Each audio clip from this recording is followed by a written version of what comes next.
Dear participants, I welcome you to the third session of the third day of the Faculty Development Program. Today we have with us Dr. Nilesh Raikar. I would like to take this opportunity to introduce Dr. Nilesh Raikar to you. Dr. Nilesh Raikar is currently working as a professor at Mechanical Engineering Department of Sardar Patel College of Engineering, Mumbai. Prior to this, he worked for 19 years in heavy engineering division of Larsen and Toubro Powai in the field of process equipment design and spatial analysis. He completed his PhD under the joint research program of IIT Bombay and Monash University, Australia in 2014. He did graduation from VJTI and MTech from IIT Bombay. His research interests are fracture mechanics, applied machine learning, and he has not although suggested, I say that he's also an expert of finite element method. Dr. Raikar was awarded the best PhD thesis award at IIT Bombay Monash University Academy in 2014. He won the prize for ranking first among the MTech students in mechanical engineering department of IIT Bombay at the time of his MTech, and he also won prize for ranking first at BE Mechanical examination held by University of Mumbai in 1988 when he was an undergraduate student at VJTI Mumbai. So you see what a scholarly personality we have today with us for delivering this session. In addition to the above formal introduction, I must share with you all that he is my senior friend and he is my Guru Bandhu also. So with this brief introduction, may I request now Dr. Raikar to deliver his session on SIF determination using finite element method. Thank you. Dr. Raikar. Yeah. Thank you, Dr. Sachin, for introducing me, and good afternoon to everyone. Let me start sharing my screen. So today we will be discussing SIF determination using finite element method. So it's a practical topic. So it's more of application of finite fracture mechanics principles to the actual solving practical problems. So let's begin our this particular session. As the title suggests, it's regarding stress intensity factor, or SIF in short, what is being called. So obviously you have gone through this session, earlier sessions, and SIF is the first fundamental concept which was based on the subject of fracture mechanics was developed based on this particular concept. So to begin with, just since we'll be talking the entire session about this stress intensity factor, or K, let's first recap some of the important aspects of this particular concept. So stress intensity factor, if based on whatever you have undergone sessions till now, what is it? In the sense, there are different dimensions or perspectives about this idea. So can one of you quickly share what is stress intensity factor, or anything related to stress intensity factor? You may not define it, but some feature of it, some use of it.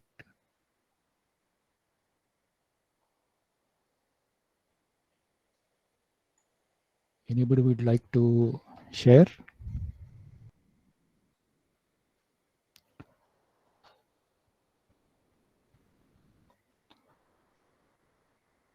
So usually in fracture mechanics, this figure you will see often that you have a crack and it is subjected to some kind of loading.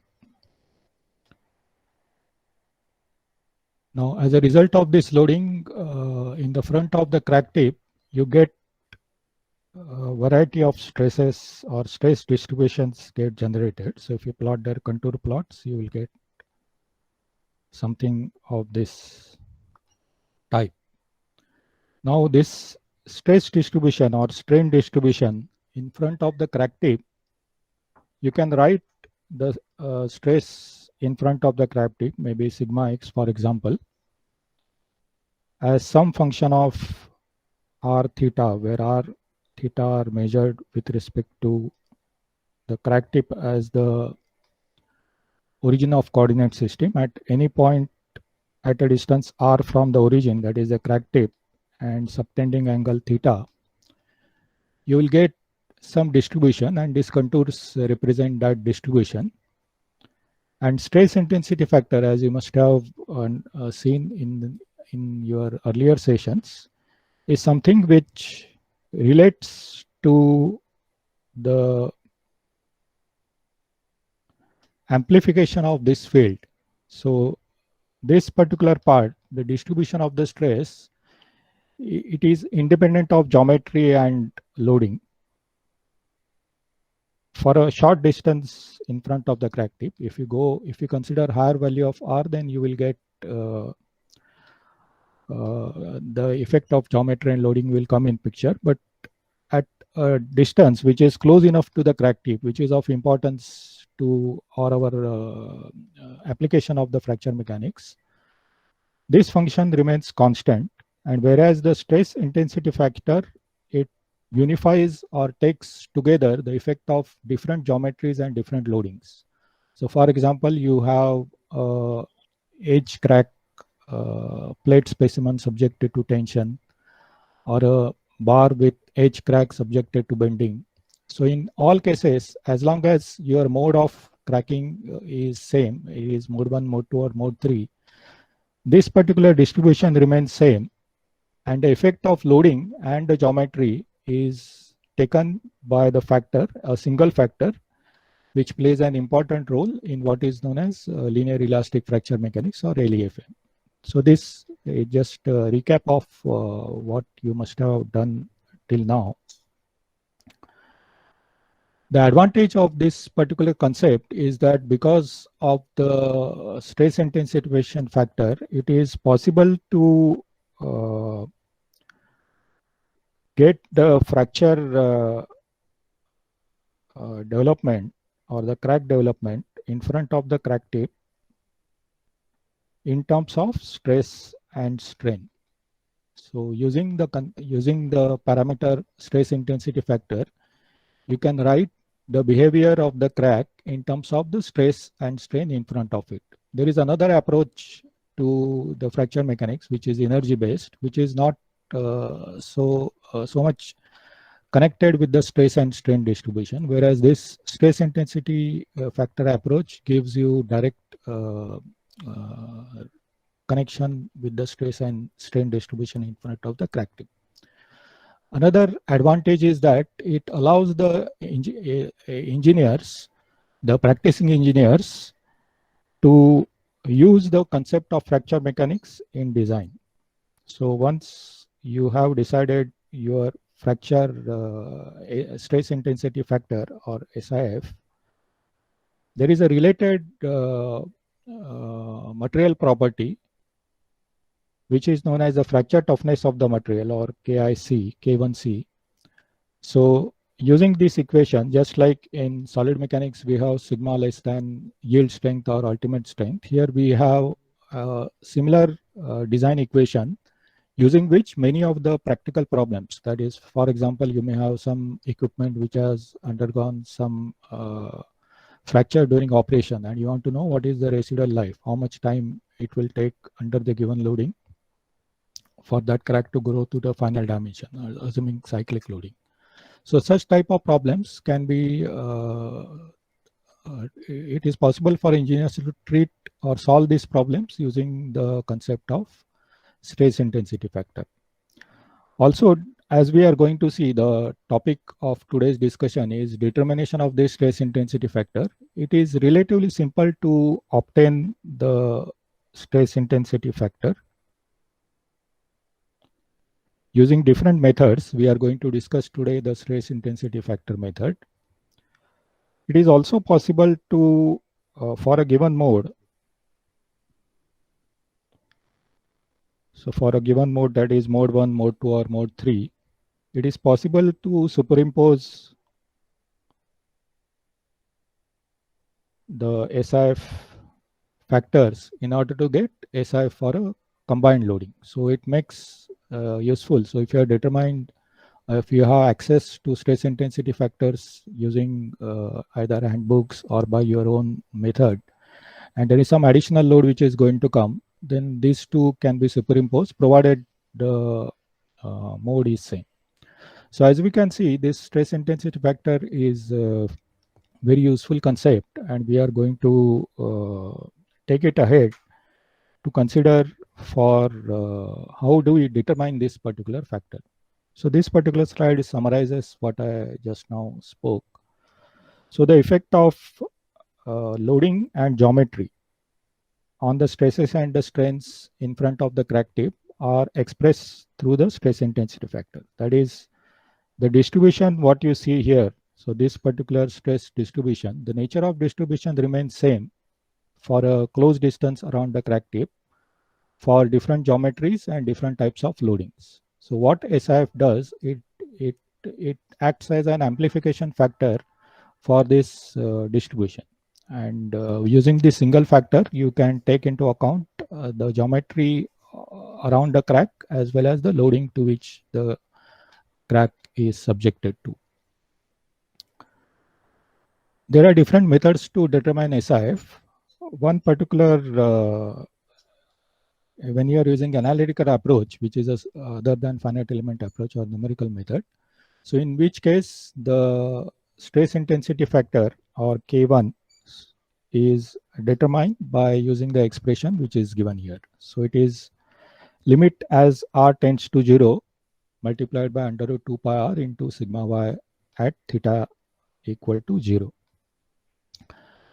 So this particular method, if you use this definition of stress intensity factor and try to apply it to the finite element based method, what you will find is that in finite element based methods, you will get the stresses at different locations, and it is not as you approach towards the crack tip, that is as r tends to 0 as given in this particular expression, you will find that the error in the obtaining of the stresses using numerical method is higher. So this method cannot be directly applied to finite element method, and we have to find out some other way.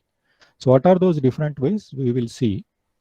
And as I said, the importance of this particular concept is in terms of designing various equipment. So in this case, I have shown a particular pressure vessel which is having a crack which is growing inside it. So how the crack will grow, in which direction it will grow, under what loading, what it will be unstable. So all those things can be established by using the different parameters defined in the fracture mechanics subject, and stress intensity factor approach is one of them. Okay, let's move to what are the different ways to determine the stress intensity factor. So there are three ways. The first one is the analytical method. So there are different ways which are there. The second is finite element based method. So this is our today's discussion topic. So in today's session, we are going to see the total 6 methods which are listed here. And then you have the experimental methods. So the SIF can be found out by either of the 3 approaches as given in this particular slide. And we will discuss the approach based on the finite element based method. So let's proceed one by one for the determination of SIF using the finite element method.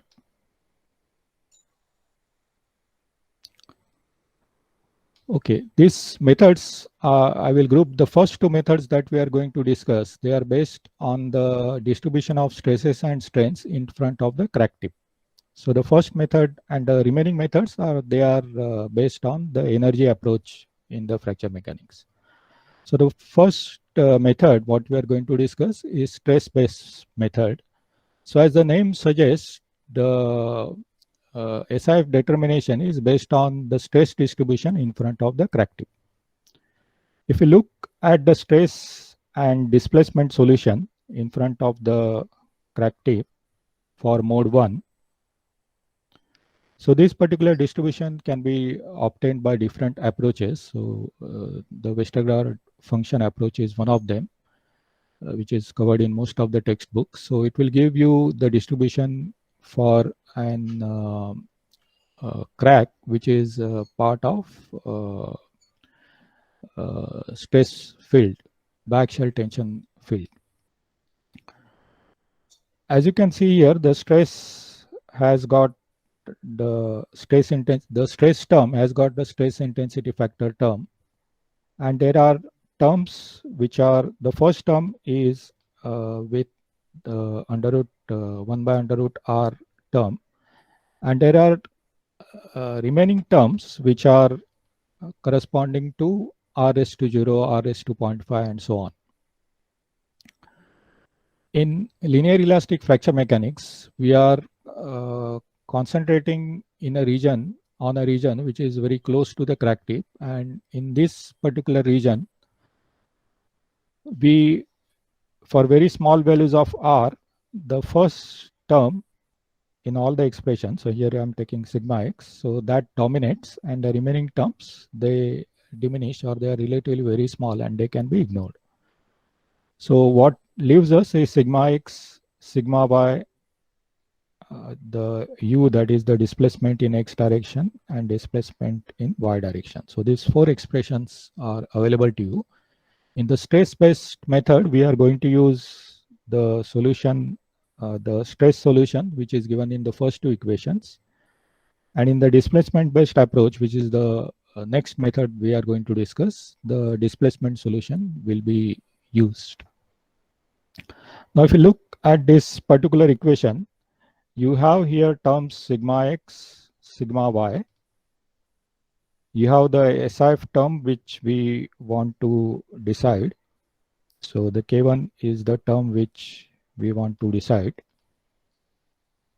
And the remaining things are the R, that is the location, that is the whatever element we are considering. So at this element, the R is the location of this particular element, and theta is the angular position of this particular point. So at this particular point, what is the value of sigma x or sigma y can be given by these 2 equations. Okay, so if I have to determine K1,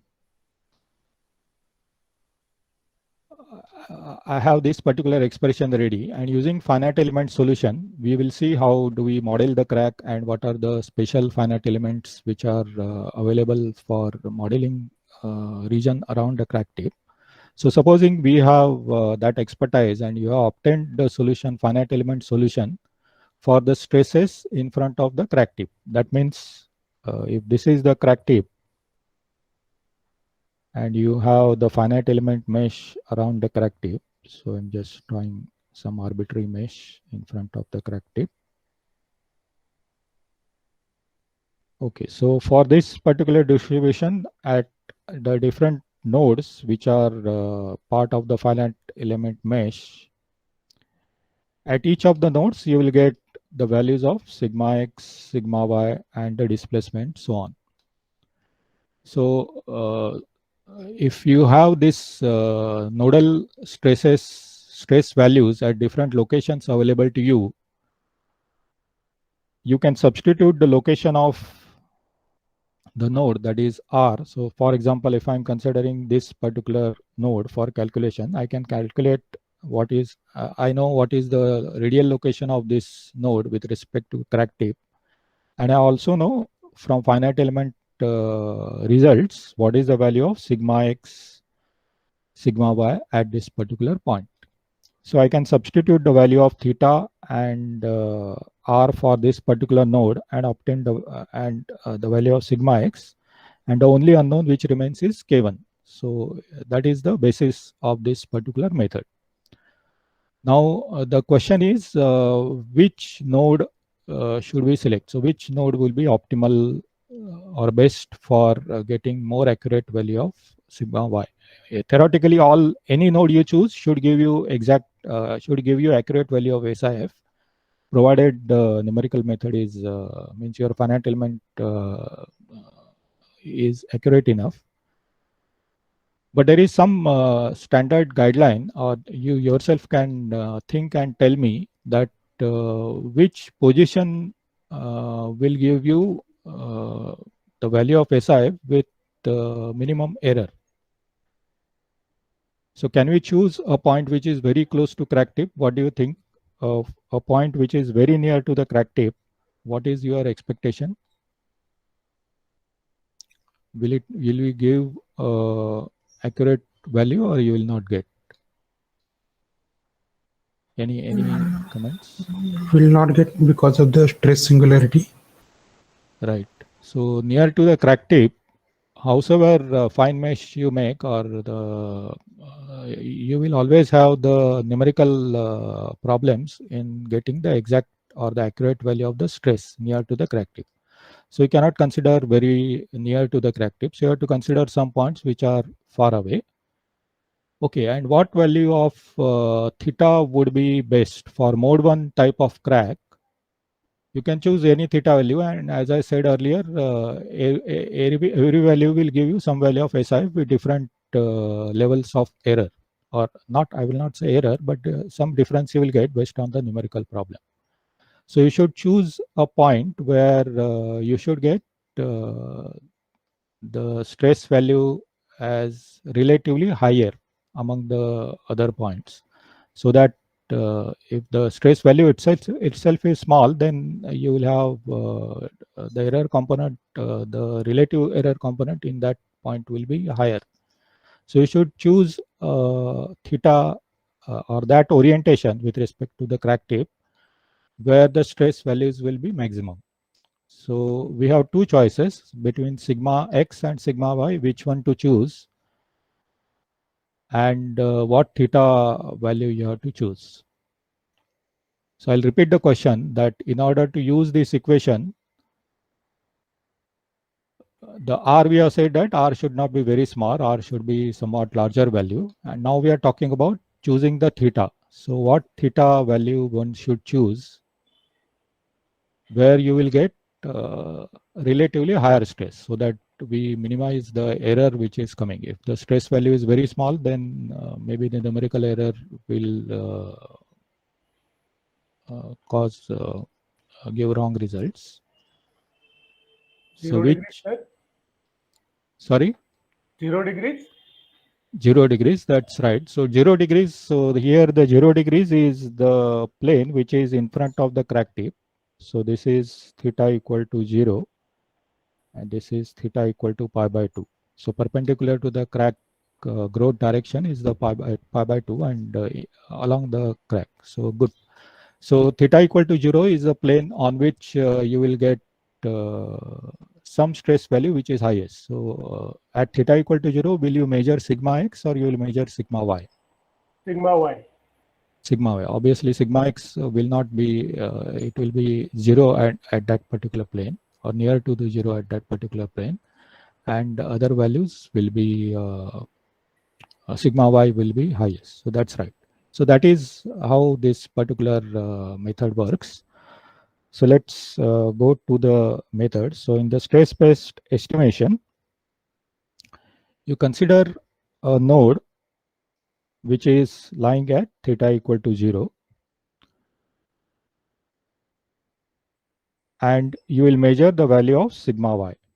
So we'll consider the value of sigma y at theta equal to 0, and substitute at a particular node. You choose the value of sigma y, and you will get the, by using this particular equation, one can obtain the value of stress intensity factor K1. Now again, the question remains that we already discussed in the previous slide that R should not be very small. Now that is a qualitative statement. So it should not be small, means how much small is small. So that question will again arise.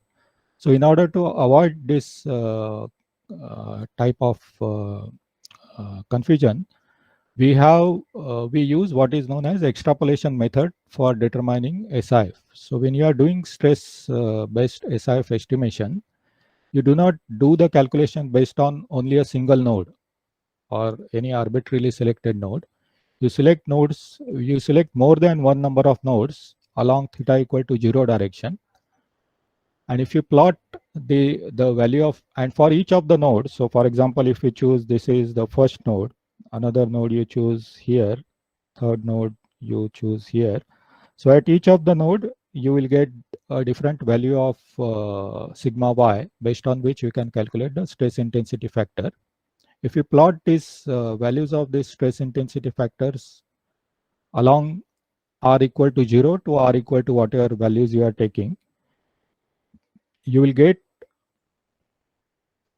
an expression as follows. So if this is your crack tip, so with respect to the crack tip, you have considered different nodes. So this is the first node which is close to the crack tip, another node close to the crack tip, and then as you go further away from the crack tip, you will get the different values of sigma y, and using the formula you can calculate the stress intensity factor, which is plotted on the y-axis. So for different nodes, you will get different values of stress intensity factors. The distribution, you will get something like this. So near to the crack tip, you will get something nonlinear values, and the stress intensity factor typically near to the crack tip will be much smaller than, not much smaller, it will be smaller than the other values which are available around or away from the crack tip. You will find that if you extrapolate the distribution of stress intensity factor measured across different radii, so you extrapolate this distribution and make it intersect with the y-axis. It will intersect at a point, and this is the best value, or the most accurately possible value which can be obtained by using finite element method. So in using finite element method, if you use a single node, you will get certain value of stress intensity factor, but that will be erroneous.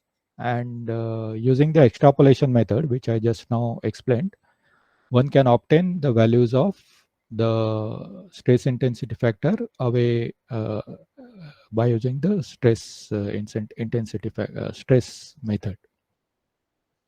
So the stress method utilizes the distribution of the stress around the crack tip. So you have both sigma x and sigma y. In mode 1 problems, you will use the sigma y stress at theta equal to 0. Now, what happens in the problems which are like this is a symmetric about the horizontal axis, about the x axis.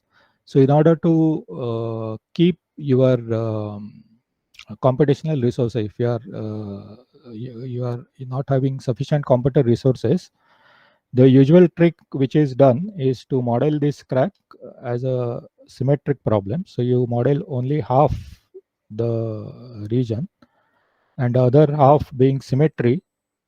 On this particular, that is the crack growth line, you will provide a symmetry boundary condition, and your model will consist of only the upper half or lower half of your geometry, and the problem can be solved. Now, when you are taking this approach, what happens is that since you are giving boundary conditions on this plane, very near to the boundary conditions, usually the stress solutions which are obtained are not accurate. They contain some kind of error. So in such case, it is suggested or it is recommended that you calculate the stresses at theta equal to pi by 2. So if you are using, if you are having some problem in using theta equal to 0, like the case which I just now explained, then you can choose any other angle. One which is recommended is theta equal to pi by 2. So you can use the same equation, and we can find out means using the same extrapolation method, one can find out the value of the stresses.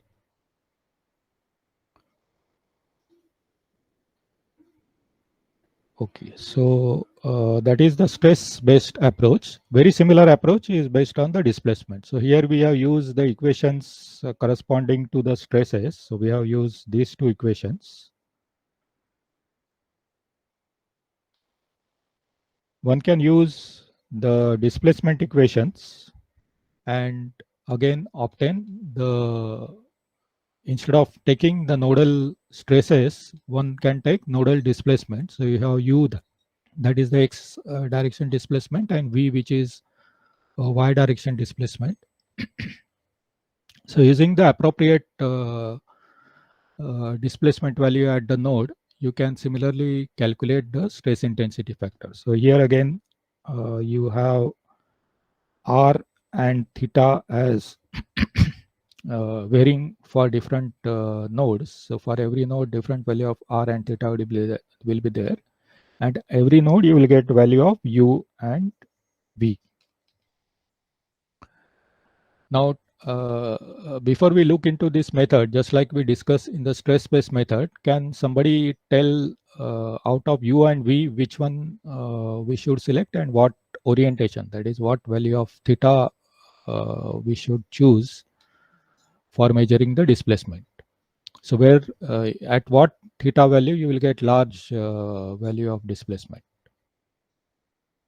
So you just look at this particular figure, which is at the bottom right corner. So you are having theta value. So theta, the positive x direction is theta equal to 0, and then theta keeps on increasing.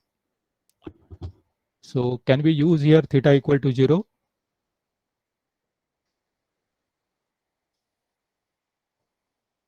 If you take theta equal to 0 and consider either x, that is a u, that is a x direction displacement, and v, or which is y direction displacement, at theta equal to 0, you will get y displacement 0 and x displacement would be there, but that will be a small value.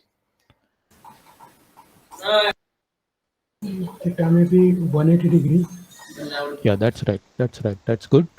So theta equal to 180 degree. So theta equal to 180 degree is the plane which is the crack face, which will take you back to the crack face. So that is the plane one should use.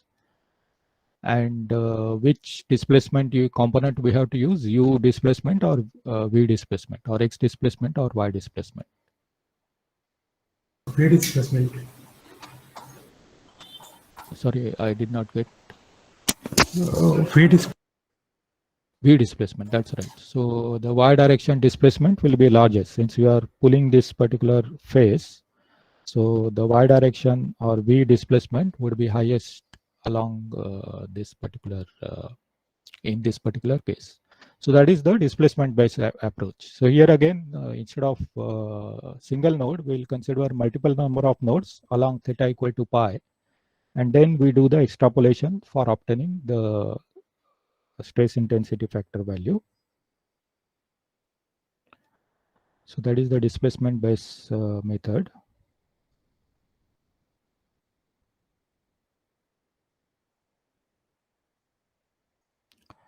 So in this particular method, we are using the expression for V, and we are considering the orientation theta equal to pi. So that will take us to the free face of the crack, which will be experiencing maximum y direction displacement for the mode 1 type of loading for this problem. So along theta equal to pi, you select multiple number of nodes from very near to the crack tip to farther away from the crack tip, and then plot them and get extrapolation to do the extrapolation to get the value of stress intensity factor. So here again, if you plot the estimated K values with respect to R at different node, you will get a trend which will be non-linear near to the crack tip. So this you can ignore. remaining nodes as towards the end of this, we will see actual finite element results. So there you can see that the nodes indeed lie in a straight line for after certain distance from the crack tip. So we can extend that line up to r equal to 0, that is a crack tip, and that is the estimated value of K1. So that is the displacement based method. Now here I would like to ask one question, that we are having two approaches. One is the stress based approach and another is the displacement based approach. Both use the finite element method results, or results from finite element method. So which method do you think will be more accurate, stress based method or displacement based method, when you are using finite elements, conventional finite element method? Any thoughts about this? So between stress-based approach and displacement-based approach, which one do you think will be accurate? Displacement. Yeah. So yeah, that's right. So Dr. Shanmuga, can you just give the reason, or somebody else can give reason if you agree with Dr. Shanmuga, why displacement is better? The answer is right. Only I want someone to give a reason. Because displacement is a primary variable we get through the finite element formulations, and force is a secondary variable we can get. That's right, Mr. Sandeep. So we are the conventional finite element method, they are all based on the displacement as a primary variable. So you obtain displacement as the primary variable, and the stresses and strains, they are derived from the displacement solution. So as a result, there will be numerical error will be more in case of the stress values as compared to the displacements. So that's why the displacement based SIF estimation would be more accurate.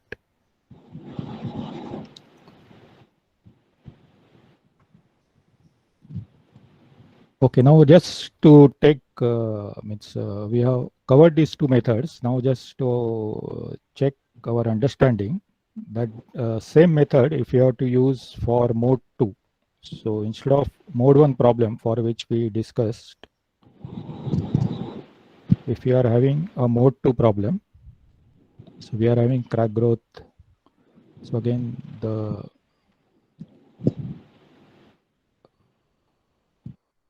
so our theta coordinate system is again at the origin. Only the loading is such that there is a sliding mode, or the mode 2 fracture is occurring. So in mode 1, in stress approach, we consider theta equal to 0 and we consider sigma y. So in mode 2, based on again stress approach, so what theta you will choose and what stress you will choose, which stress component you will choose.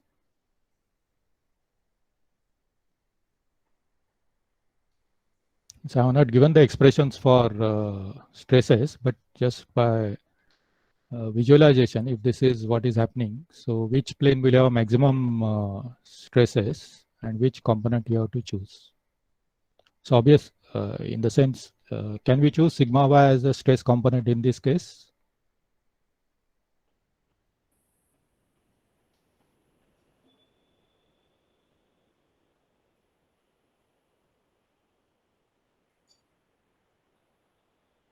Okay, so let me give half the answer. You are here also you are considering for the stress distribution theta equal to 0 plane. So that is this plane you are going to choose.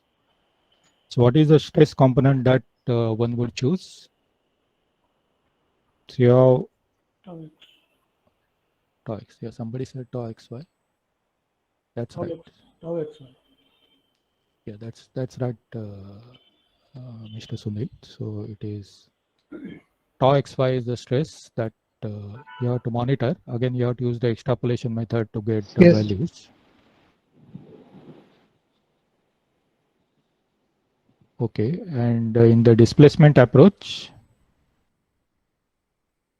so here you have theta equal to pi, and you are considering the vertical displacement in the case of mode 1. So in mode 2 displacement approach, so anyway, half answer I will give. Theta equal to pi is considered. So what displacement component you will choose?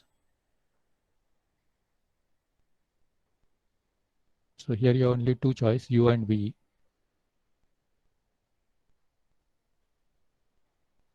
U is the x direction or the horizontal direction displacement, and v is the vertical direction displacement. So in the mode 1 loading, which is shown on the screen, so this is theta equal to pi plane. So at this point, which displacement component will be larger, x displacement or y displacement?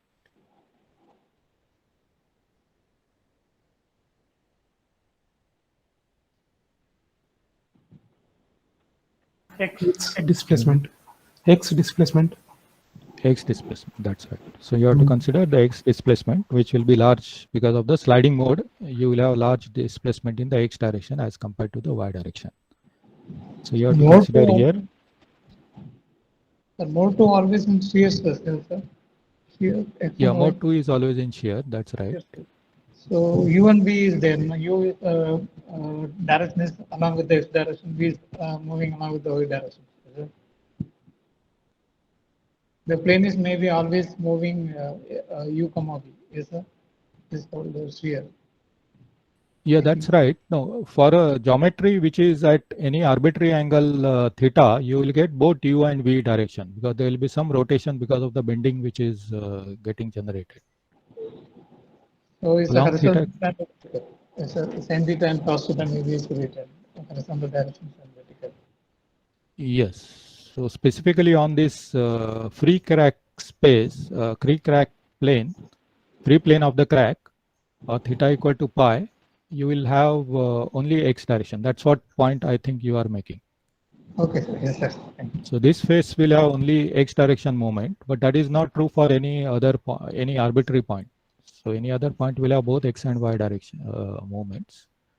This particular plane, y will be 0. So obviously one has to take u or the x direction displacement for this particular calculations. Okay, so this is these two methods what we discussed. They are based on stress and strain distribution or stress and displacement distribution. Now the next remaining 4 methods that we are going to see, they are based on the energy. So let's first understand the energy approach or the basic expressions that we are going to use in our subsequent discussion. So the method 3 is energy based method, direct method. Why it is direct method, we'll discuss a short time afterwards. So there are some expressions which we are going to use. So these expressions are from linear elastic fracture mechanics. So there is a strain energy release rate G, named after Griffith, who conceived this particular idea. So when the crack grows, in order for that crack to grow, you require a certain amount of energy to be supplied. So Griffith postulated and further shown that this energy can be related to the strain energy which is contained around the crack tip. So this strain energy which is contained around the crack tip, it part of it gets consumed in generation of new crack faces, and the rate of the crack growth, that is a crack growth per unit surface area generated, is termed as strain energy release rate, and it is the letter G stands for the Griffith who conceived this particular idea, and it can be shown that. So maybe some other session you might have come across, or you may come in the some session, that this Griffith strain energy or the strain energy release rate can be related to the stress intensity factor by using the expressions which are given here. So for plane strain problems, it is the strain energy release rate is equal to 1 minus nu square times k1 square by E. And for planes, sorry, this is plane stress. So that is a mistake. So for plane stress, it is k1 square by E. And there is another term which is potential energy release rate. So the potential energy of the system, that is the body which is containing crack and the system of forces acting on it. So this entire system, the energy, potential energy of system can be written as the strain energy minus the work done, or U is the conventionally used term for strain energy, and W is the work done by the external forces. So U minus W is termed as potential, and rate of change of this potential energy with respect to crack growth. So again, both these energy release rates are per unit area dimension. So you get the change in potential energy divided by the area. So B into delta A. So delta is the crack growth, B is the width or the thickness of the plate. So it can be shown that this potential energy release rate is given by minus the expression which is shown on the screen. So we'll be using these expressions in subsequent discussions. So I thought I will just express them before we move ahead. So the first method that we are going to see is the direct method. Why it is called direct method? Because it doesn't, it uses this particular definition of energy release rate directly into the calculations. So energy based direct method, you need to make two models. The first model is with crack length A, and the second model is with crack length of A plus delta A. So for both these models, you apply the same load and you measure what is the strain energy content in both the models. So most of the commercial software, they give as a part of their result the strain energy of your body or your model.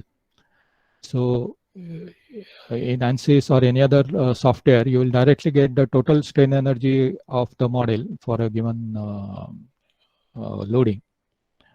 So you calculate the total energy for model 1, which is having crack length A, and you calculate another value of strain energy which corresponds to the crack length A plus delta A. So you know the change in strain energy when the crack grows from A to delta A. So using the definition which we have seen earlier, one can calculate the value of strain energy release rate, and using the relation between strain energy release rate and the stress intensity factor, one can obtain the stress intensity factor. Okay, so what you do here is for model 1, you will get total strain energy as U1. For model 2, you will get total strain energy as U2. So the energy release rate would be given as U2 minus U1, that is the change in energy, divided by the B into delta A, where B is the plate thickness.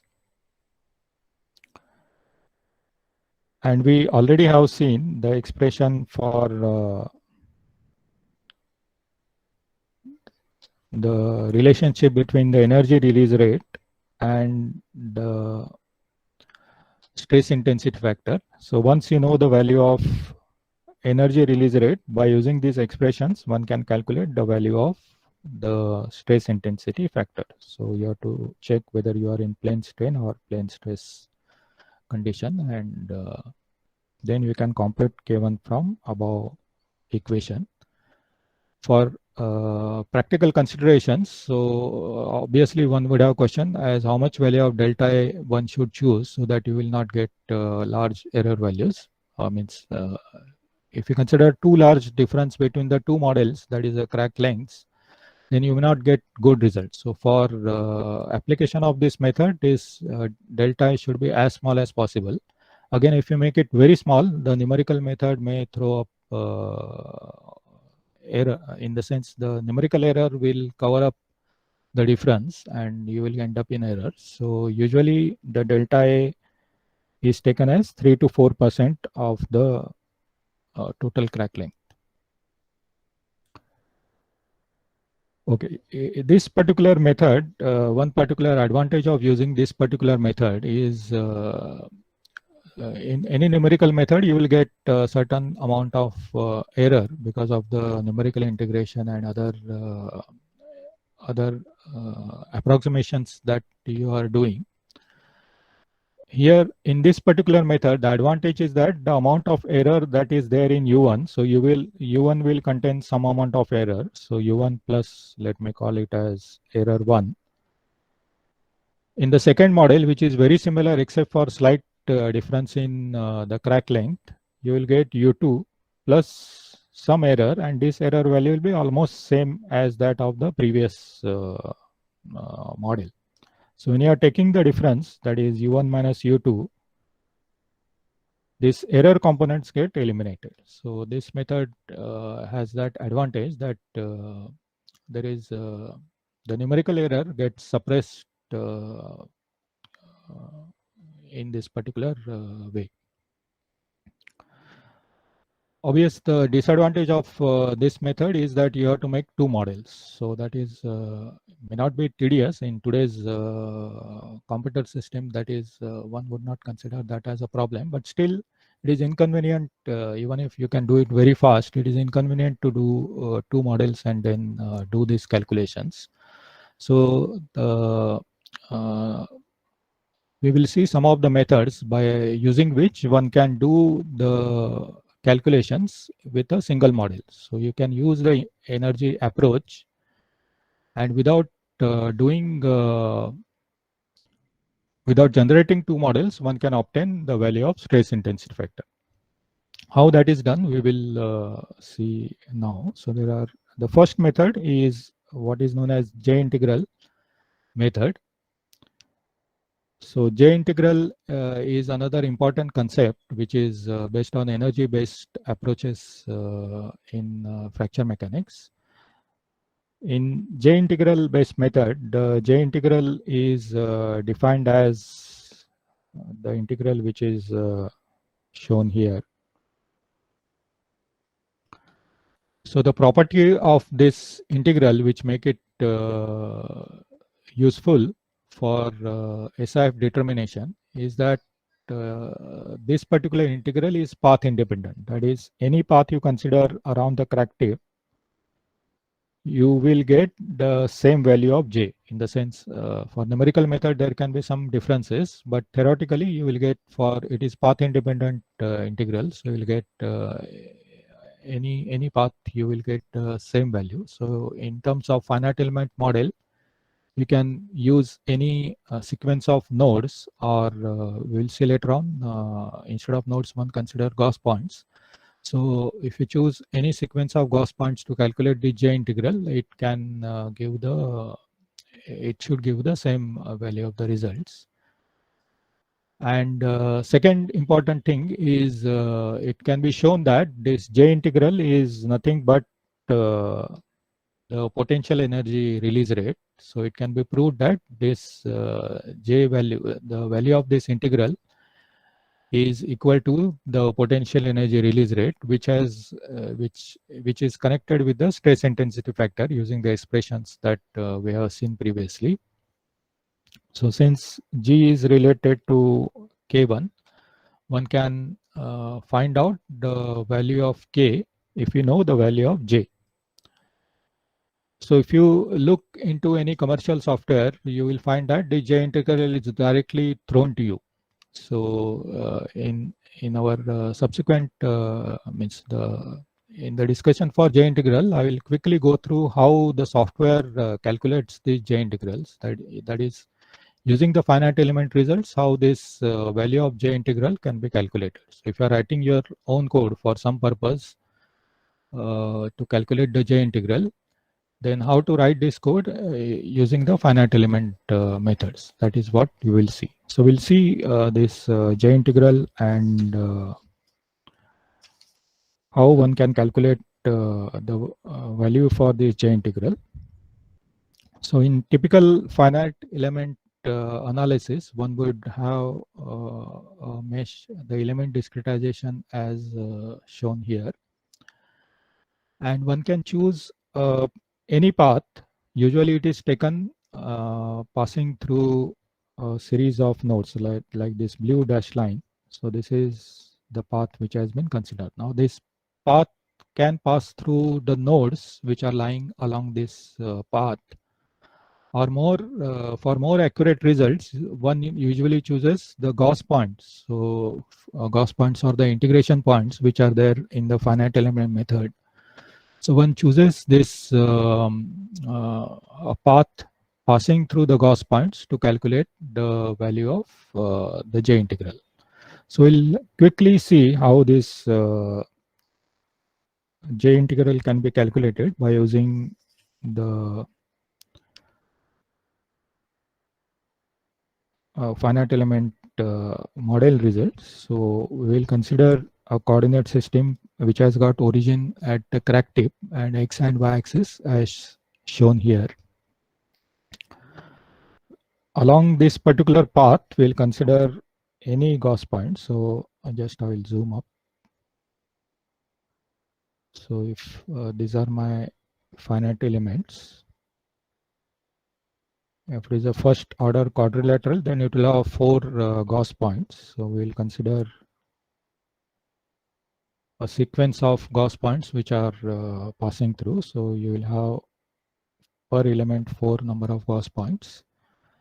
So we are considering path which is passing through a series of Gauss points. So if this is my Gauss point number 1, for the subsequent calculations, so at Gauss point at this point 1, you will have the values of sigma x, sigma y, and so on. So you will have everything, the stress values, strain values will be available at this particular Gauss point. We'll consider that this particular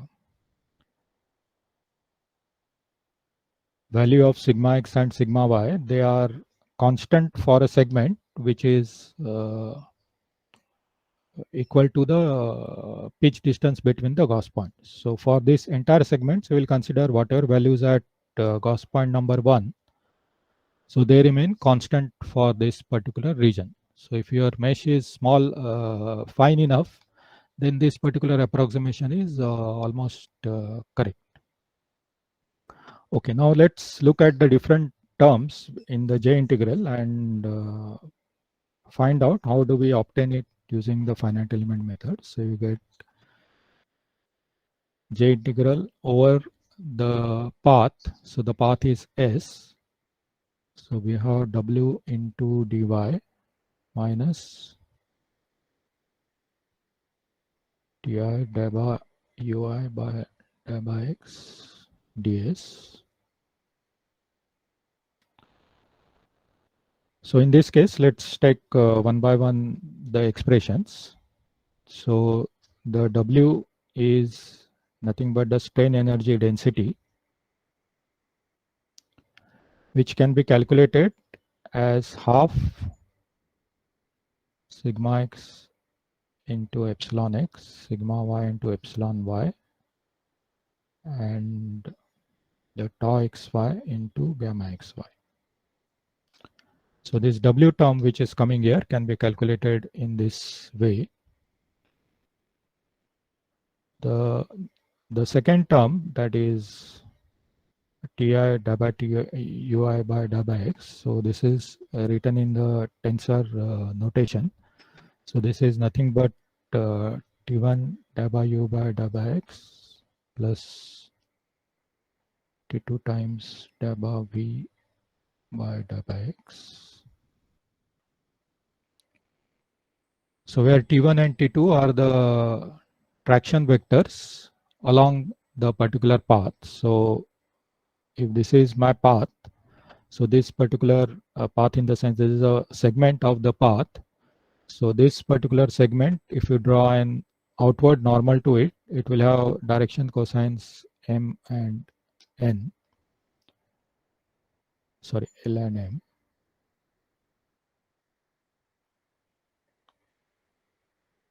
So I'm considering the normal vector. So this particular vector n bar is having it is L times I bar plus M times J bar. So L and M are the direction cosines of the normal to that segment. So this T1 and T2, they can be obtained in terms of the direction cosines of the normal and the stress values. So look, that this W value you have obtained, because everything on the right hand side is known to you at the Gauss point. So you can calculate this particular value.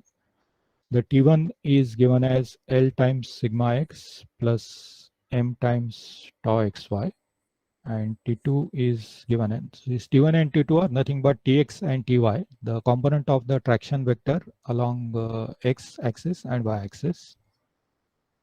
This is L times tau xy plus M times sigma y. So that is the T1 and T2. Now this entire line integral can be written numerically as summation over all the segments. So if you are having P segments, so segment number 1 to segment number P, for every segment, one can calculate the value of the J value. So P is number of segments.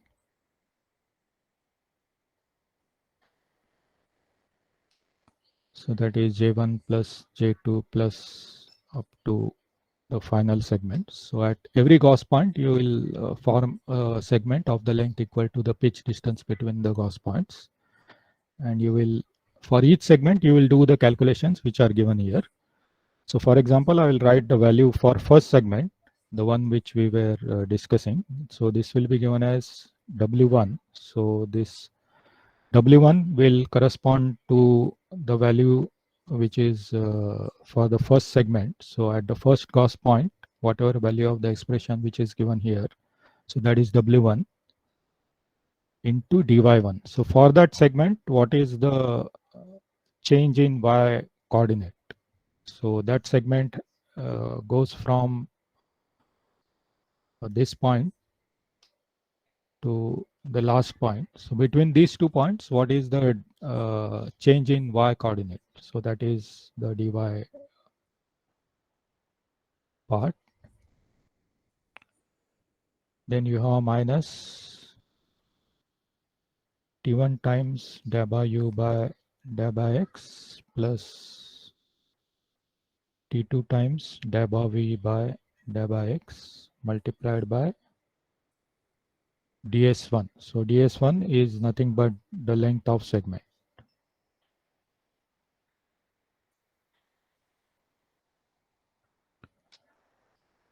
So here now you can see that we know how to calculate W1, we know how to calculate dy1, we know how to calculate T1, we know how to calculate T2, and we know how to calculate ds1. So only thing which are remaining are the rate of change of displacement, W by W x and W by W x. So this terms needs to be determined.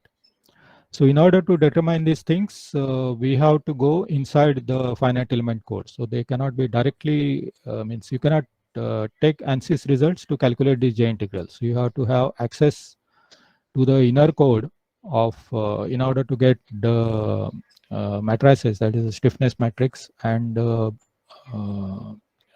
strain displacement matrix needs to be known. So in finite element, we are having the expression which is W by W x, W by W y, and W by W y plus W by W x. It can be given in terms of rate, the differential of the shape functions. So it is W in 1 by W x 0. DABA. So considering this as a 8 noded element, so you will have 8 shape functions. So DABA init by DABA x and 0. Okay, I need some space after this. So I'll just write 0 very near to it. Then we have second row as DABA n1 by DABA y up to 0 and DABA n8 by DABA y. And then you have DABA n1 by DABA y, DABA n1 by DABA x, DABA n8 by DABA y, and DABA n8 by DABA x. And this entire thing will be multiplied by u1 v1, u2 v2 up to u8 v8. So for the element in which this particular Gauss point is contained, you need to know what is this particular matrix. So if you have access to the finite element code, which commercial software will not give you, but if you have any other open source software code, then you have access to what is known as B matrix in finite element method. So if you have this B matrix, for our calculation, we require DABA u by DABA x, which is given by this particular matrix equation, and we require DABA v by DABA x. So DABA v by DABA x is not directly available. We have DABA v by DABA x as a part of the last term. So DABA u by DABA x, which we require, can be obtained as so this is nothing but epsilon x, so it can be directly taken. But DABA v by DABA x, we will require the access to the B matrix of the finite element code. So it is u1 plus DABA n2 by DABA x into u2 and so on. So at this stage, once you have access to this particular, assuming that you are having access to this particular matrix, then you can write down, you can get the value of DABA u by DABA x, which is required here. And DABA v by DABA x is obtained in terms of the shape functions. So either you should know what shape functions are being used, which most of the documentation would give you. So in that case, you can write these equations in terms of the coordinates of the element, or if you have access to the inside of the code by using user subroutines, or if the source code is available, then one can get the value of B matrix, using which you can then calculate the value of the J integral. So here, for every segment, you have to calculate J1, J2, J3, add them all, and you will get total J. And this total J is nothing but the energy release rate. By considering the equation or the equality between the energy release rate and the stress intensity factor, then one can calculate the value of the stress intensity factor.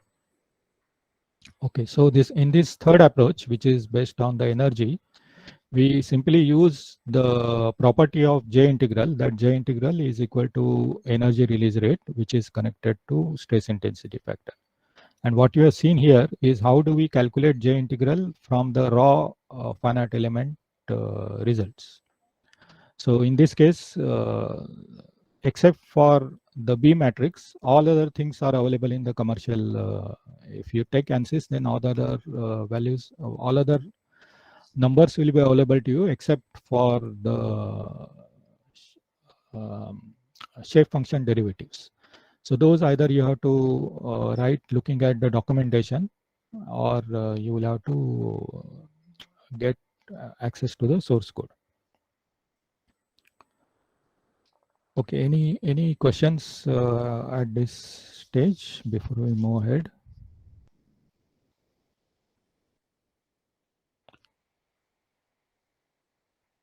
Okay, so let's move ahead. So the next method what we are considering is stiffness derivative method. So in the stiffness derivative method, we start with the energy or the potential energy definition. So we have the potential energy which is given as the strain energy U minus the work which is being done. So we can write the potential energy pi as equal to strain energy. So in terms of the finite element formulation, the strain energy can be written as half U transpose K multiplied by U. So here U is the displacement vector, K is the stiffness matrix. So these are the matrices, they are not simple scalars. So U is a displacement vector and K is the stiffness matrix, and minus the work done by the external forces. So that can be given as U transpose multiplied by P, where is the P is a force vector and U transpose is the displacement corresponding to that vector. Now the energy release rate is given as minus d pi by dA. So rate of change of potential energy with respect to crack. So that is for the unit thickness plate is the value of G. So let's differentiate this particular expression in order to get the value of G. So the G can be written as, so I'm taking this, I'm first differentiating the last term. So note that there is a negative sign here. So you have having du transpose by dA multiplied by P minus, so now I'm differentiating this term. So here I'm considering P as constant. So I'm considering while the crack is growing, the P is remaining constant, the load is remaining constant. You can do for constant displacement case as well, but here we are considering it as a constant load case. So U transpose dA, and now I'm differentiating the other term. So minus half, I will get the first term. So I'm differentiating the first term dUt by dA multiplied by K multiplied by U plus U transpose K dUt by dA plus U transpose dK by dA multiplied by U.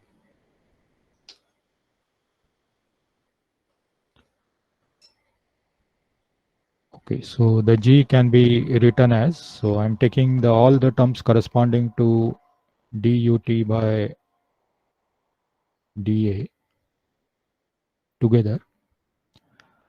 So I will have P from here, and from here, if you look at these terms, you are having dUt by dA multiplied by K multiplied by U, and you are having U transpose K multiplied by, sorry, here it is not U transpose, it is U transpose K multiplied by du by dA. Now for symmetric matrix, this term is equal to this term, so they are equal. So that means you will get twice dA by ut by this particular term, and then you are multiplying by half, so you will get here minus K multiplied by U minus the remainder term, so that is minus half U transpose dK by dA multiplied by U. Now we know from the formulation of finite element that P minus P is the external forces, K is the stiffness matrix, and U is the displacement vector. So this term is 0. So we get the energy release rate as minus half times U transpose dk by dA multiplied by U. So in the in the stiffness derivative method, so why that method is called stiffness derivative is because of this term. So remember that this is the stiffness matrix, so it is not a scalar. So it is K matrix for your entire system. So and we know that G can be correlated to the stress intensity factor. So if you can calculate this particular term, one can calculate the value of the G, and hence subsequently one calculate the stress intensity factor. So this can be written as minus half times U transpose K2 minus K1 by delta A multiplied by U. So in this case, the displacement vector. So in this case, there are two approaches to handle this particular to evaluate this particular expression. The first way is to make two models, calculate the stiffness matrices for each of the model. The first model is with crack length A, and the second one is crack length A plus delta A. You calculate the delta K, that is the difference in the stiffness matrices between the two, and then you multiply it by U. So this U vector, displacement vector for first model and second model, both you will get separately. But you will find that for small values of delta A, the differences between the displacement will not be appreciable. So it is usual practice to consider that delta U corresponding to the first model. So this is U1 vector would be considered for this particular calculation. And typical value of delta which are recommended for this particular case is 0.1% of A. So that is what is suggested for this application of this method. So again, in this method, in order to apply this method, you need to have access to the stiffness matrices of your finite element code. So as I remember, the ANSYS does give access to a stiffness matrix. So for some through some user-defined routines. So through that you can get the stiffness matrices, and the displacement vector already is available as output from the finite element method. So using this particular approach, one can calculate the value of the energy release rate. Again, here instead of using the two different models, one can do the calculations using the single model itself, but that I'm not covering it here. Just so this is known as stiffness derivative method. And the last method that we are going to see is again energy based method. It is known as a crack closure technique. So in the crack closure technique, what we are doing is we are using again the concept of energy release rate, or G. So G is strain energy release rate, or ACRR, which is calculated by computing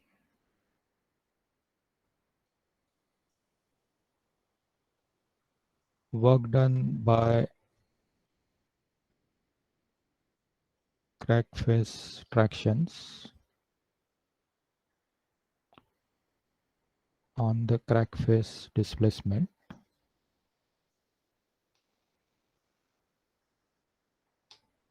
So what essentially, if you look into the derivation of how G is connected to stress intensity factor, if you look into textbook, what you will find is that you have a crack tip, and in front of the crack tip you are having the region through which the crack is going to grow. So let's say the crack is going to grow by amount delta A. So just before this growth happens, that is, you are just on the verge of the crack extension, you will find that there will be a stress distribution in front of the crack tip. So for example, this is sigma y distribution. So you'll find that sigma y is varying as shown here.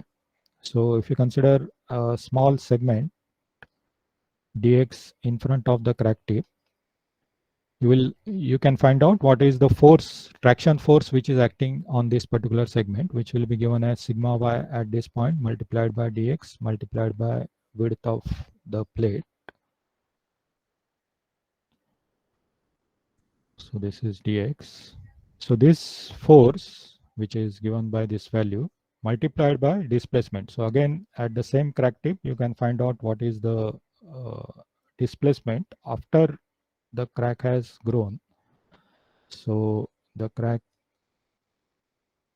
after it extends, it becomes larger. So corresponding to this location, there will be some displacement ahead of the crack tip. So this force multiplied by this displacement is the elemental or the fraction of the energy which is supplied by that strip, the hatch strip, for growing. And similarly, if you integrate over the entire length of the crack extension, you will get the total energy, which is nothing but G. So that is how the G calculations would be done. The same idea, so this is the discussion by Griffith. The Arvind looked at the same case in a different way. So instead of talking about the energy which is supplied to open the crack face, he talked in terms of energy which is required to put back the crack face. That is, to close the crack, how much work is required. So both give the same value, of K. So crack closure integral or crack closure technique is nothing but the energy which is required to close the crack. So instead of opening the crack, which we call as a energy release rate, here we are considering the energy which is required to close the crack. So for elastic problem, both these energies have to be equal, and they are equal. So the G can be calculated by what is known as crack closure integral, which is nothing but the work done in order to close the crack. So the in terms of finite element analysis, how this method works is as follows. So what we have to do is we have to find out how much work is required to close the crack. So for this purpose, consider first the basic approach in which we have to use the two models, and later on we'll see how we can eliminate use of the two models. So the upper model shows you the situation where the crack is so here there is no crack growth.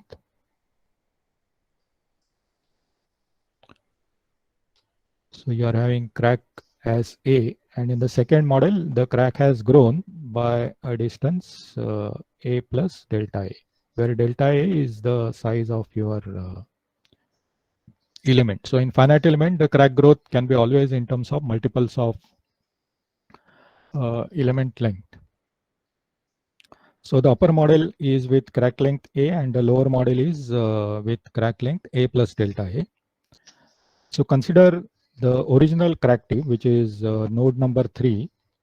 So at this particular node, one can calculate what is the internal force which is acting. So you can calculate the P3Y. So this is the nodal force which acts on this particular node. And this force, in order to move the situation, that is close the crack. So the bottom figure is the open crack or extended crack. If you have to bring back to the original position, you have to do work which is equal to P3Y, that is the force which was acting on this point, multiplied by the V36. So that is the opening which has happened here. in order to close that opening, you need to supply again the P3Y force. So when you supply this P3Y force, the extended crack model will become the original crack model. That means the crack which has opened by V3Y, V36 will close, and the work done in that process, which is nothing equal to the G, energy which is released, is given as half multiplied by P closure into V36. So V36 you get from the second model, and the closure force we will get from the first model. So that is how it is done. Now, usually you don't, the advantage of this particular technique is that you don't do using the two separate models. As shown here, you really don't have to make this second model. So what approximation is done is that during the process, we need to know what is the V36 after the crack has extended. So how much is this growth we have to calculate. One can approximate that growth from the original model. So original model, I mean the model with crack length as A without extension. So in this model, for a distance which is delta A behind the crack tip, you already have certain opening in the crack. So that opening, if I called as V2 phi, you will find that this V2 phi, which is there in the original model, and the V36, which is there in the extended crack model, so they are almost equal. So this V36, it can be replaced by V2 phi, which is available in the original model itself. So this V36 is extended model, and this V2 phi is original model. So note that this P3 phi is already because from the original model, and V2 phi is also from the original model. So the only means we have to remember that the approximation here is that the crack extension is small enough so that we can approximate the crack opening displacement at the previous crack location from the original model. So using this particular method, one can calculate the work done, which is nothing but the energy release rate, energy released, and is so this G can be written in terms of the work done per unit area.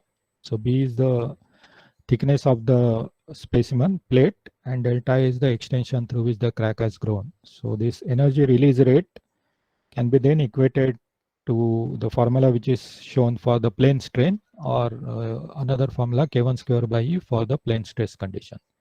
So that is the way the calculations are done for this particular case.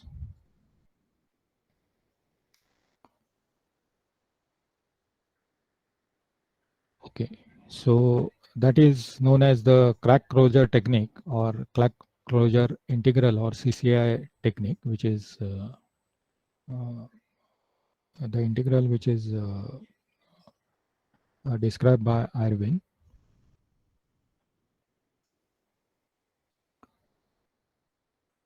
Okay, in just I want to highlight here that when you're using finite element, just in front of the crack tip or adjacent to the crack tip, you use a special elements, because the regular elements, they cannot capture the singularity or the infinite stress at the crack tip. So we use special elements which are known as quarter point singularity elements. So in the quarter point singularity elements, what we are having is that in usual model you will have, if you have a triangular element, in regular model you will have the mid-side nodes, the edge mid-side nodes exactly at the midpoint of the length. In the quarter point singularity elements, these elements are shifted to towards the crack tip at a distance of 1/4 of the edge length. So if this edge length is B, small b, then this quarter point, the mid-side node is shifted to B by 4. So using, it can be proved that by using this particular element, what happens is that the Jacobian value becomes 0 at the corner node. So as a result of which the displacement derivatives and hence stresses and strain become infinite at the crack node. So this element gives very good match with that with the analytical solutions. So we use this quarter point element in the LEFM models. So near to the crack tip, you apply these special elements which are known as quarter point elements. So when you use quarter point elements and if you have to apply the crack closure technique, then you have to do some little trick in order to solve that particular case. Okay, so the crack, the special elements which you can see here. So this is the special element which is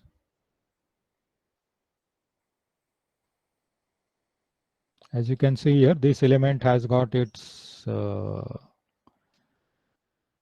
nodes which are located at 1/4 of the distance. So if this is B, then this is B by 4. So that is how this, just to illustrate how this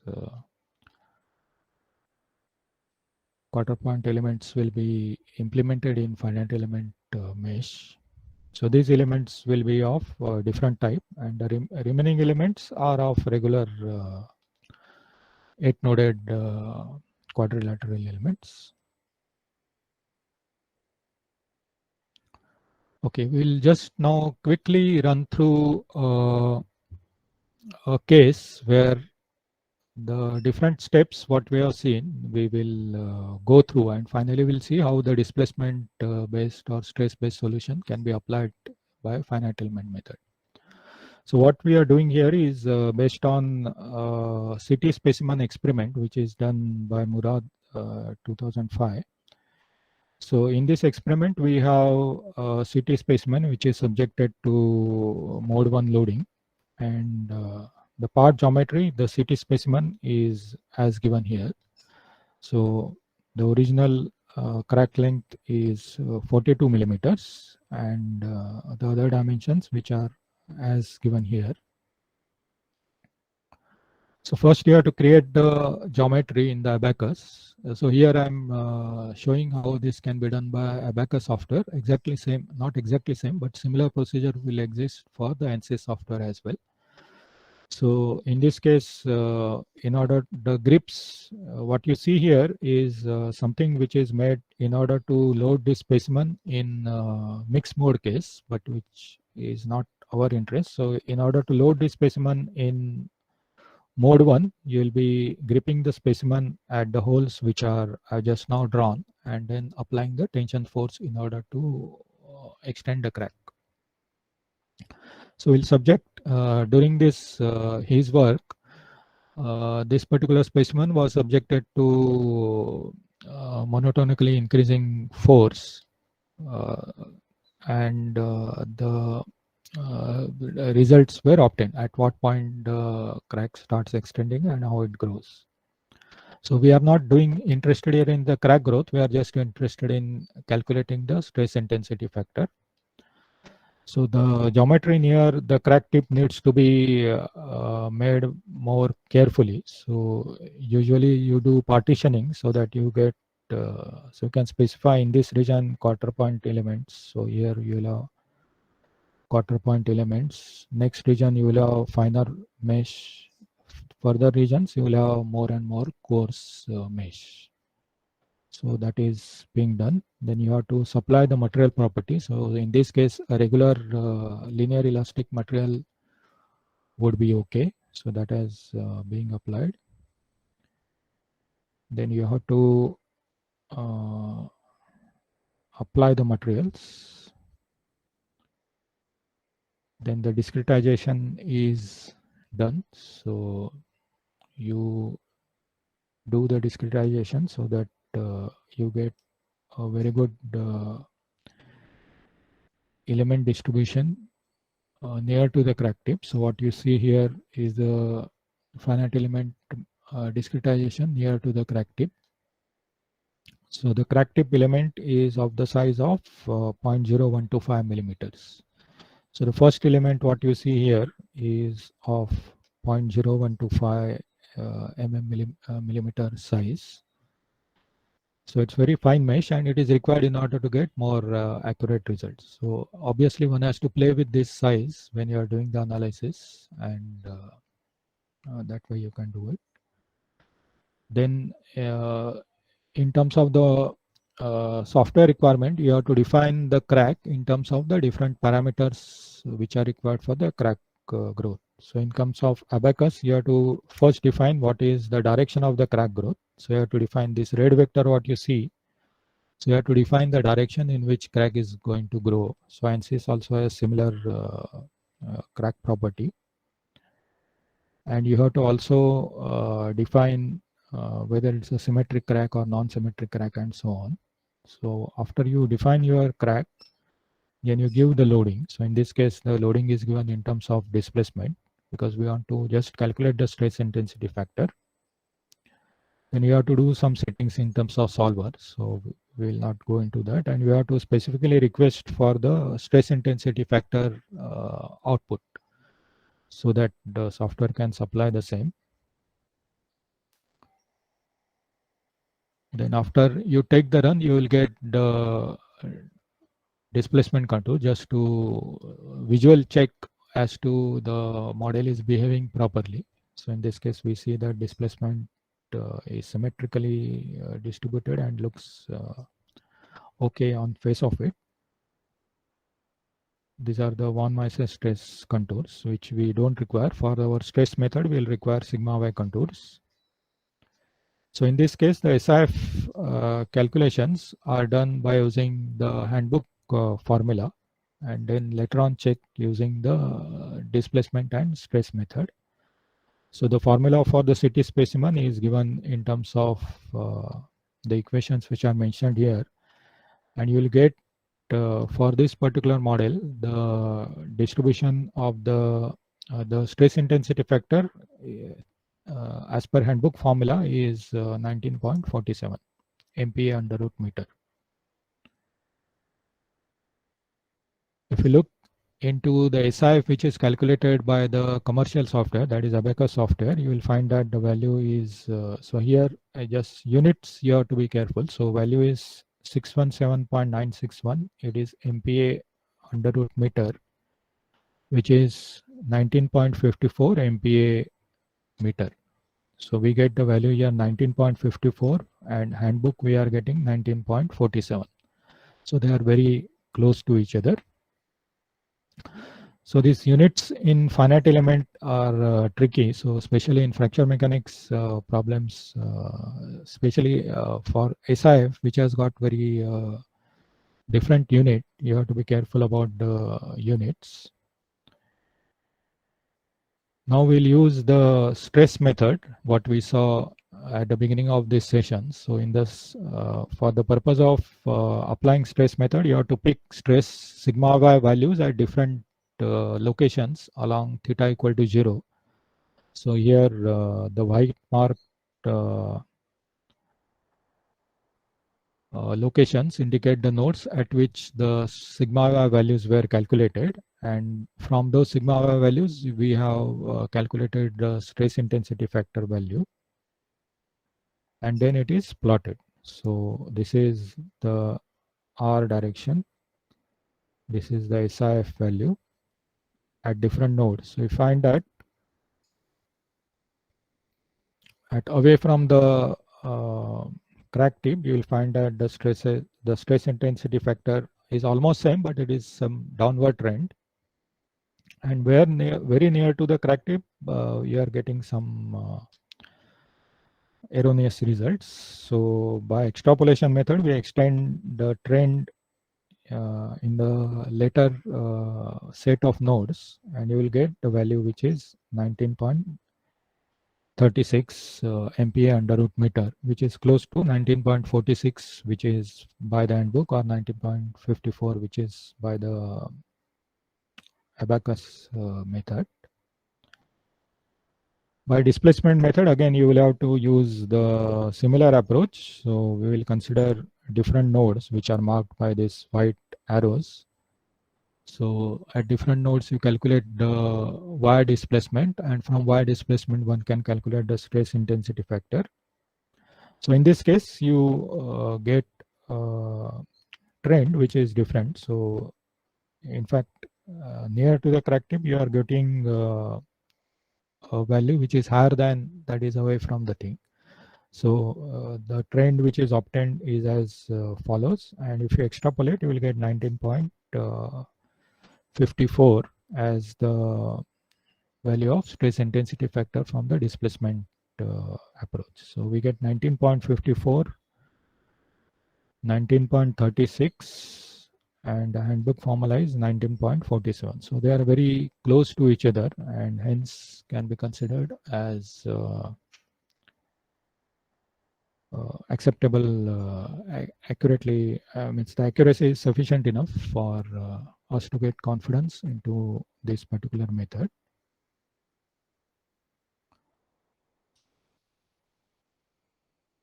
Okay, so now we are having 15 minutes. So just we'll take one small numerical. It's not actually small numerical problem, but we'll take part of that numerical problem so that we can finish it off in 5 to 7 minutes, and then we'll have some time for discussion. So here we'll see the use of the method which we just now discussed. So the problem here is we are having a square plate of the dimensions as given here, of uniform thickness 1 millimeter, and it has got a central crack of size 8 millimeter. So we are having a crack of 8 millimeter inside it. It is subjected to thermal loading, so all the edges are subjected to 100 degrees centigrade, and the crack face is maintained at 0 degrees centigrade. So as a result of which, there will be temperature distribution inside this plate, which will cause this crack to open in mode 1.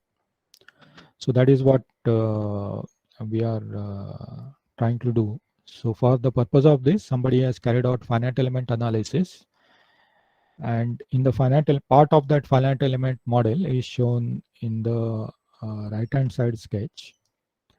So the point A, which is the left hand side edge of the crack, is shown here.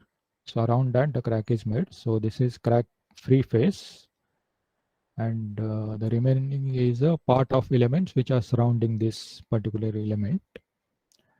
Now through the finite element analysis at this crack tip A, the results are given. The forces are given at 2 nodes, that is at node number 191 and node number 186, and displacements are given at V185, that is at this node, and at V190, that is at the quarter point node. So we have to calculate stress intensity factor by displacement method and by crack closure integral technique, and we have been given E value and Poisson's ratio. So I think we will not have time to discuss the crack closure integral time, but we'll cover the displacement method.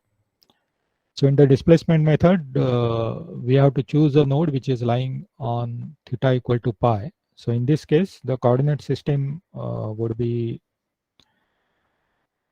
the coordinate system. The x-axis is always in the direction of crack growth. So in this case, this is the x-axis and this is the y-axis. So this is theta equal to 0, and for displacement solution, we have to use theta equal to pi. So this is theta equal to pi solution, and displacement at this point. So I'm considering the displacement at 185. So V185 is given as 0.01103 millimeters. So that is this particular point. So we'll use this value of displacement in order to do our calculations. So V is given as K1 by 4 mu under root 2r by pi sine theta by 2 in the bracket K plus 1 minus 2 cos square theta by 2, where mu is E by 2 into 1 plus nu, and K is, so in this case we have been told that we have to consider plane strain condition. So assume plane strain condition is what is given here.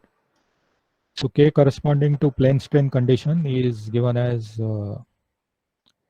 3 minus 4 nu for plane strain.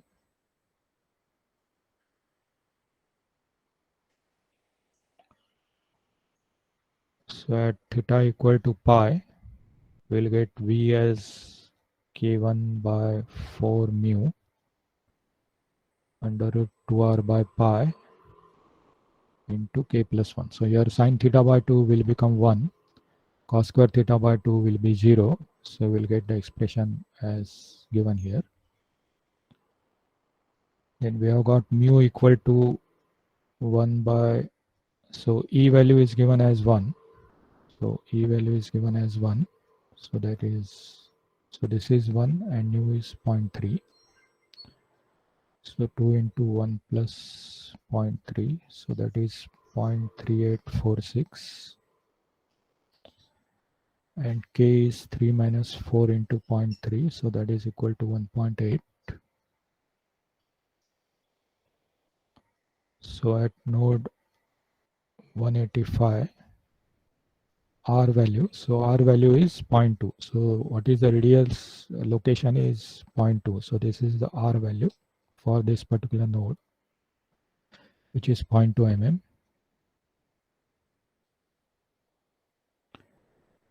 Therefore, V185 will be equal to K1 divided by 4 times mu. So we are using this formula, 0.3846 multiplied by in the bracket 2 into 0.2, that is R value, multiplied by pi multiplied by K plus 1, so 1.8 plus 1, and V185 is already given to us 0.011003 mm. So here you have to be just careful about the units which are used for calculations. So here we are using everything in Newton mm. So the value of K1 also will get in Newton mm raised to minus 3 by 2. So using the displacement approach, we obtain the value of K1 as given here. By using the crack closure crack closure integral method also, you will get similar value. So I'm not doing that calculation because then you will not have any time for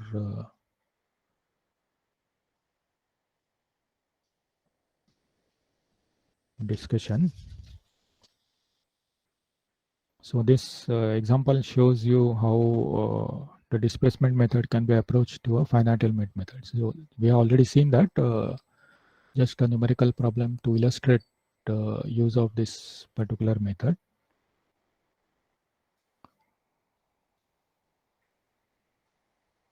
Okay, so we are having 8 minutes. So I'm just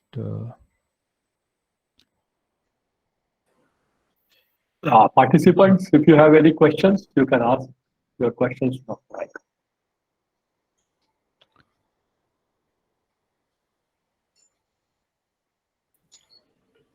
Hello, sir. yes. Sir, these results will depend upon the software to software. I mean, Abacus and other softwares will give different results in such cases? No, not in my experience, because I typically, specifically for my work, I compared ANSYS and Abacus. So as long as your mesh is same, your results will be identical. So their solvers at the back end are almost similar, only the front is different. At least for the standard problems, the solvers are same. So you'll get the same answer. Okay, thank you, sir.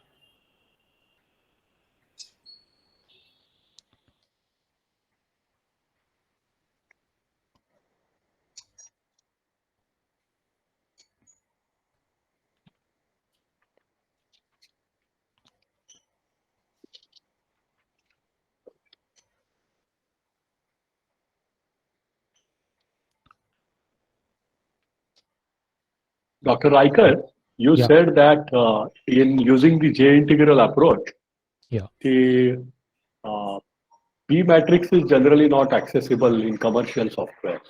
Right. So how do how one can think of going about if the open source software is also not available? So then you have to get hold of the shape functions which are standard. Means in the case ANSYS uses the same isoparametric elements. So for isoparametric elements, we have the expressions for the shape function N1 N2 functions. So from that you have to get the differential of that function. Right. So we need to know especially all the shape functions and their derivative with respect to x. Right. So that is Therefore, all we have to- it should be possible, but then the additional work is required to be done. Yes, somebody has to sit and derive the expressions, because for standard rectangular in the square element, the expression, the shape function will be simpler, but for a general problem, so yeah, what you are saying is correct. So it is possible, but you need to sit down and do some handwork to obtain this expression. Yeah. And Okay. it has to Yes. be general, because for every element, this shape function, because every element may have different shape, different geometry. So Yes. the shape functions Shape has to be functions done will be distinct. distinct. So Yeah. this has to be done programmatically. Right. But in Yes. case supposing, if we use symmetric, symmetric contour about x-axis, then perhaps, there can be some reduction in the work. Nevertheless, the work is going to be rigorous. Correct. That's right. Yeah, you can use, instead of round elements, one can use in the sense rectangular sort Yeah, of square, rectangular path. Okay. Contour can be used rectangular, yes. Yes. So in that case, all elements may have similar shape functions. Yeah, coordinates are going to be easily arranged. Arrange, right. Yeah. Any other question, participants?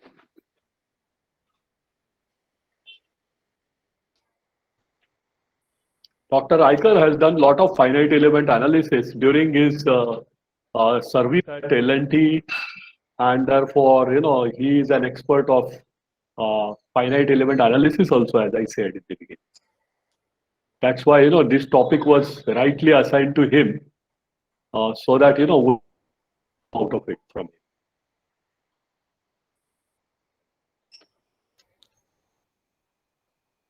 Yeah, this theoretical background is useful because for research problems. So Okay. Okay. So I think, there are no more questions, Dr. Riker. So, on behalf of AICTE, BJTI, and on our own behalf, I thank you for your, valuable discussion that you have titled SIF determination using finite element method.